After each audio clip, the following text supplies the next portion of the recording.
সে অনেক কাল আগের কথা, যখন বাদশাহর দরবারে আলেমদের খুব কদর ছিল। এক বাদশাহ দিনী বিষয় নিয়ে তার দরবারে এক আলেমের সঙ্গে আলোচনা করছিলেন। এমন সময় এক ব্যক্তি একটি শিশুকে নিয়ে বাদশাহর দরবারে হাজির হয়। হুজুর, আসসালামু আলাইকুম। ওয়ালাইকুম আসসালাম। হুজুর, আপনাকে অনেক খুঁজে বাদশাহর দরবারে পেলাম। কেন, কি হয়েছে? আমাকে কি দরকার? হুজুর, আমার এই ছেলেটির পেট ফেঁপেছে, ব্যথায় খুব কষ্ট পাচ্ছে। দয়া করে কিছু করুন, যেন আল্লাহ পাক তাকে আরোগ্য দান করেন। খুব মিষ্টি বাবু, বড় হয়ে অনেক বড় আলেম হবে। দোয়া করি তোমার জন্য। আপনার ছেলেকে বড় হলে আলেম বানাবেন ইনশাআল্লাহ। হুজুর, ওকে আল্লাহর রহমতে অনেক বড় বানাবো বলে নিয়ত করেছি।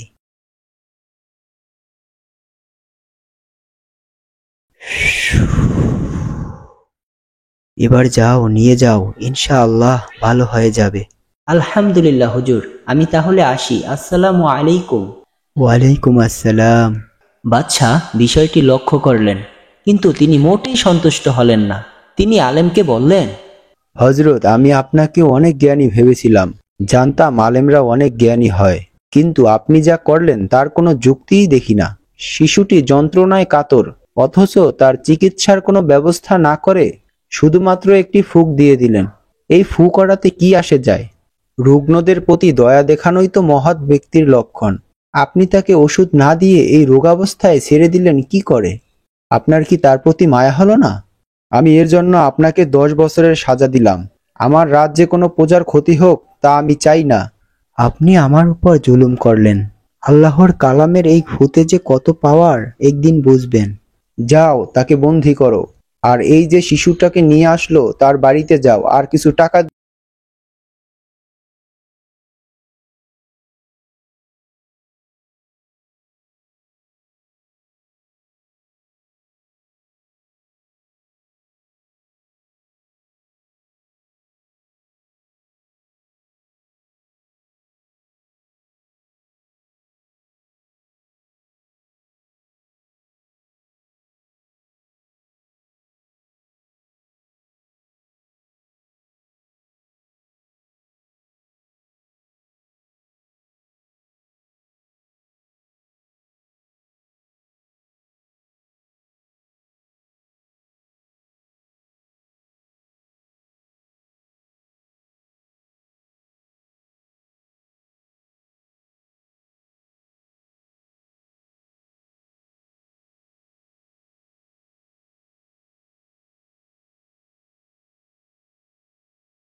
অসন্তুষ্ট হয়ে পড়েছে, আপনার বদনাম ছড়িয়ে বেড়াচ্ছে। জনগণের অসন্তুষ্টি আপনার জন্য মঙ্গলজনক হয় না। এই কথা শুনে বাদশাহর মুখমণ্ডল কালো হয়ে একেবারে যেন নুয়ে পড়ল। তবে দুষ্ট প্রকৃতির লোকেরাই শুধু বদনাম ছড়ায়, কারণ দুষ্টের দমনের জন্য আপনার কঠোরতায় তারা সন্তুষ্ট হতে পারে না। এতে প্রকৃতপক্ষে আপনার মর্যাদাই বৃদ্ধি পাবে, তারা কখনোই আপনার সাথে পেরে উঠবে না। এ কথায় বাদশাহর মুখ একেবারে উজ্জ্বল হয়ে উঠল, আনন্দে তার মুখে খই ফুটতে লাগলো। কিন্তু দেশে দুষ্ট লোকের সংখ্যাই অধিক, এরা বিদ্রোহ করলে আপনার ক্ষমতা রক্ষা করা বড়ই কঠিন হয়ে পড়বে। এই কথা শুনে বাদশাহর মুখমণ্ডল লাল হয়ে উঠল। রাগে ক্রোধে তিনি ফেটে পড়লেন। আসন ছেড়ে উঠে 2 হাতের আস্তিন সুটাতে সুটাতে বললেন, কে আছে আমার সঙ্গে বিদ্রোহ করবে? আমার সৈন্য আছে, অস্ত্র। বিদ্রোহ দমন করতে হয় কিভাবে তাও আমার ভালো করে জানা আছে। তারপর সে আবার বললেন, দুষ্ট লোকেরা অধিক হলেও তাদের সাহস কম থাকে, বিদ্রোহ করার মতো মনোবল তাদের নাই। আপনি নিশ্চিত থাকুন, আপনার মতো ন্যায়পরায়ণ বাদশাহ ইনশাআল্লাহ শান্তিতে থাকবেন এবং দেশেও শান্তি বিরাজ করবে। এই কথা শুনে বাদশাহ শান্ত সুবোধ ছেলের মতো আসনে বসে পড়লেন। তার চেহারায় প্রশান্তির ভাব ফিরে এলো। যেন তার কিছুই হয়নি। এইবার সে আবার বললেন, দেখুন বাদশা, আমি আপনাকে 4টি কথা বলেছি, এর ধারা আপনার অবস্থা 4বার পরিবর্তন হয়েছে। প্রথম কথায় লজ্জা অপমানে আপনার চেহারা কালো হয়ে পড়ল। দ্বিতীয় কথা দ্বারা আপনি আনন্দিত হলেন। তৃতীয় কথায় আপনার মুখমণ্ডল ক্রোধে লাল হয়ে উঠল। আপনি আসন ছেড়ে উঠে ছটফট করতে লাগলেন। চতুর্থ কথায় আপনার মুখমণ্ডলে শান্ত ভাব ফিরে আসলো। আপনি নিশ্চিন্তে আসন গ্রহণ করলেন, মনে মনে অনেকটাই খুশি হলেন। এবার চিন্তা করে দেখুন, আমি আল্লাহ পাকের এক নগণ্য বান্দা। আমার কথা যদি আপনার উপর এতটা আসর করতে পারে, তবে মহান আল্লাহর কালামে কি কোনো আসর নাই? তার পবিত্র বাণীর প্রভাবে কি পাহাড় চূর্ণ বিচূর্ণ হয়ে যেতে পারে না? তার কথা কি মানুষের দেহের উপর প্রভাব বিস্তার করতে পারে না?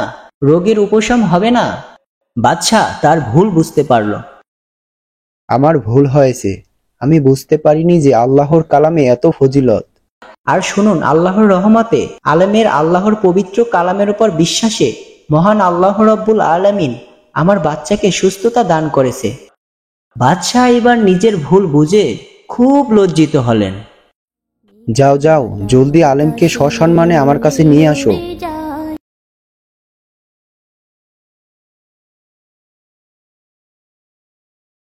আমায় ক্ষমা করুন, আমি আমার ভুল বুঝতে পেরেছি। আমি ক্ষমা করার কেউ না, আপনি আল্লাহর কাছে তওবা করুন। আস্তাগফিরুল্লাহ, আমি আর জীবনে এরূপ কথা বলবো না। আচ্ছা, আমি আপনার থেকে একটি কথা জানতে চাই। হ্যাঁ বলুন। যদি কেউ আল্লাহর ওপর বিশ্বাস করে, সূরা ফাতিহার সাথে অন্য সূরা মিলিয়ে আল্লাহর ওপর ভরসা করে, পানিতে কিংবা কোনো ব্যথা জায়গায় ফু দেয়, এতে কি কোনো সমস্যা আছে? উপকার পাওয়া যাবে? হ্যাঁ, আল্লাহ চাইলে শিফা দান করবেন। তবে যদিও অনেকের শুদ্ধ হয় না, তাই আশেপাশে মসজিদের আলেমদের কাছ থেকে পানি পড়া নিলেও হবে। আল্লাহর উপর ভরসা করেন।